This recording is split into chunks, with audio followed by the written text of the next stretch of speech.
Hello, class of 2022. I wanted to take a moment to put together a presentation to help you make decisions and let you know exactly what you should be doing this red hot minute as you prepare to graduate and make plans for your post prospect life. For those of you that do not know me, my name is Amy Bencomo, your College and Career Center Specialist. So to begin, class of 2022, what you should be doing right now as we wind down the school year and you make plans for life beyond these walls. All right, so, so that you have an overview of what our students traditionally do, you can take a look at this map and all of you will have a bit.ly of the presentation that's going to have embedded links to help you gather more information. But if you look at this, our students go around the world, but most of the students actually stay nearby. We have about 50%, 45 to 50% who begin their journey at one of our community colleges because there's so many fantastic options that are really affordable and they help direct you to the place that you really want to be at. But also we have students that go into the military, we have students that go directly into the workforce, and then we have about 45 to 50% of our students that go straight into a four-year college. So to go over what all of your possibilities are, we are going to start with the four-year college or university. So if this is one of your choices, you have already made those college applications and you are hearing back from schools now. You should have already heard everything, in fact. So if you are accepted to your top choice, or maybe you were only accepted to one school and you know you want to go there, make sure you read all of those emails carefully, follow the directions, including the student intent to register, the SIR, which is opting in to enroll and submitting a non-refundable deposit. That is due by May 1st. Make sure that you do that. You have a little over 2 weeks.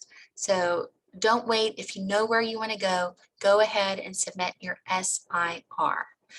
Notify all other schools that you will not enroll.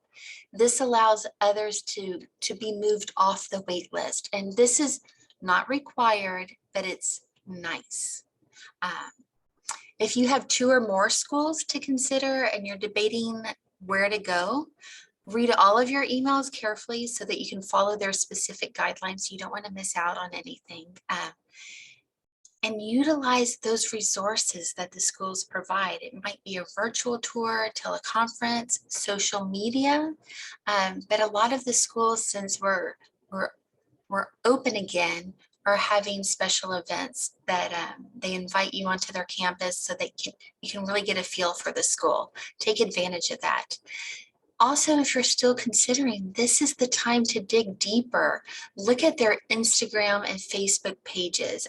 Many will have additional pages for clubs, sports, or other areas of study. You kind of want to see, how are they branding themselves? Do you see yourself adding to their campus culture? Will you be bringing something new to it, or will you have to dig deep or seek a little bit harder to find it? So those are things that you want to look at. You also really want to understand the cost of attendance, the cost to get there and to come back, so that you're not blindsided or caught unaware. So how much will you pay versus how much your parents will pay? This is a really good conversation to have. And it is your parents' right to say that this is your education and you should pay for it. So have that full understanding before you commit to a school. Look at the graduation rate. Is it a high graduation rate? That means the students really love it. But also get to know the school, because if the graduation rate is lower, It may mean that it's more of a commuter school, and maybe sometimes people work at the same time. So there's a lot of other nuances that happen, but understand that graduation rate and how that will apply to you. Understand if they will allow credit for your AP courses. So if you took an AP course, that's great. If you took the exam, that's wonderful, especially if you made a 3, 4, or 5. You can earn college credit and save a lot of money. Ask yourself if you're going to be living at home or on campus. A lot of our students prefer to live at home because they save money. And so that's something to look into. Again, all of these are conversations that you can have with your parents or with the financial aid office of the school, so that everyone's on the same page and everyone fully understands the cost of your education. So once you decide where to go before May 1st, then you go back to that first bullet point and follow the instructions. If you are considering a 2-year community college, that's terrific because you're really going to save a lot of money. But what you want to do is ask yourself, what is your ultimate plan? When you start school, is your plan to transfer to a 4-year school? Do you want to train for a career? Or are you looking to explore options? Those are 3 different areas that will impact the choice that you make about course selections or maybe which school to go to. If you're planning to go to a 4-year school, you want to transfer, have an idea of what that goal is. What is your dream school that you want to attend? If that school is on the quarter system or the semester system, then it's a good idea to match that with your community college. It just makes the transfers a little bit easier. If you're looking to train for a career, we'll look to see what courses are being offered at the different community colleges, because if you're interested in auto mechanics, they have that at De Anza, but they don't have that at West Valley. So if you have an idea of what career you're interested in, that is going to help you with the choice of which community college to go to.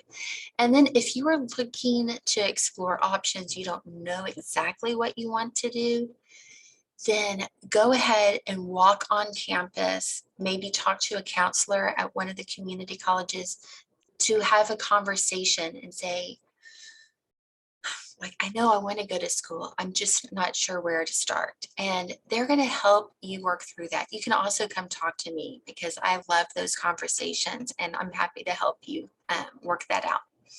So to select a community college that best suits you, go ahead and consider the location, because you want to go someplace that it's easy to get to. Quarter versus semester, because of your ultimate goal. And the quarter is going to have a little bit of a higher pace of academics, and the semester is just going to be a little stretched out longer, but essentially it's all the same. Parking's kind of a big deal.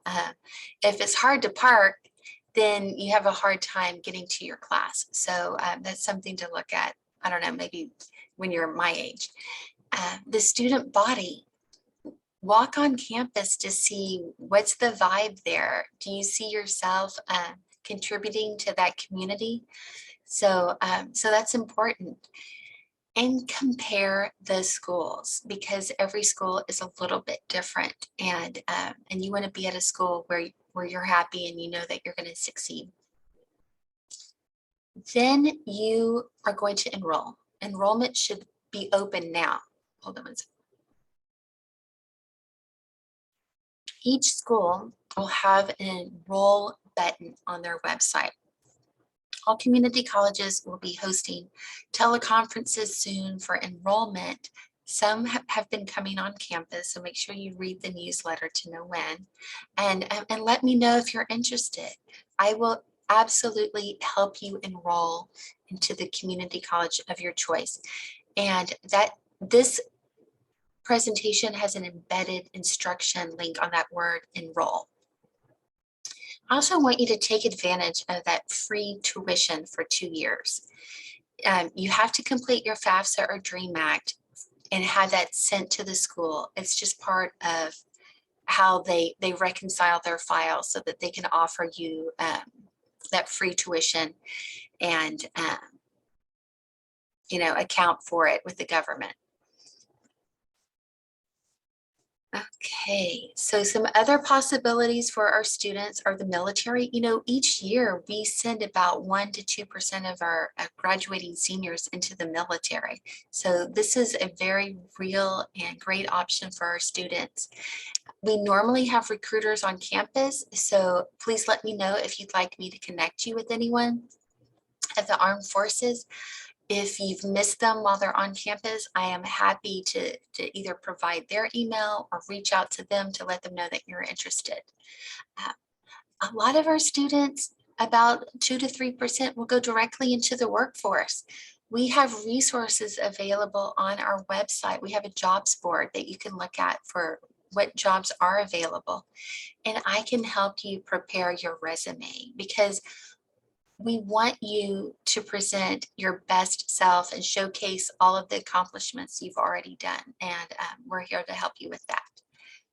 Another option that a lot of students, the same like 1 to 2%, they will take a gap year.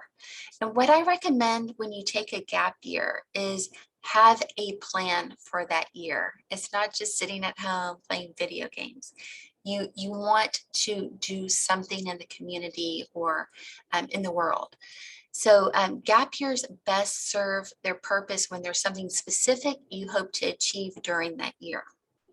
So have a plan for your future, and you want to know what you're working towards and have a point of reference to know if you're moving closer or farther away from your goals.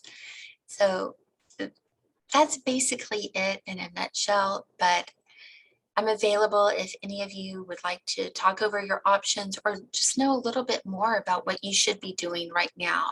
I hope this has been helpful, and I look forward to seeing where all of you end up, and make sure you update Naviance. Thank you.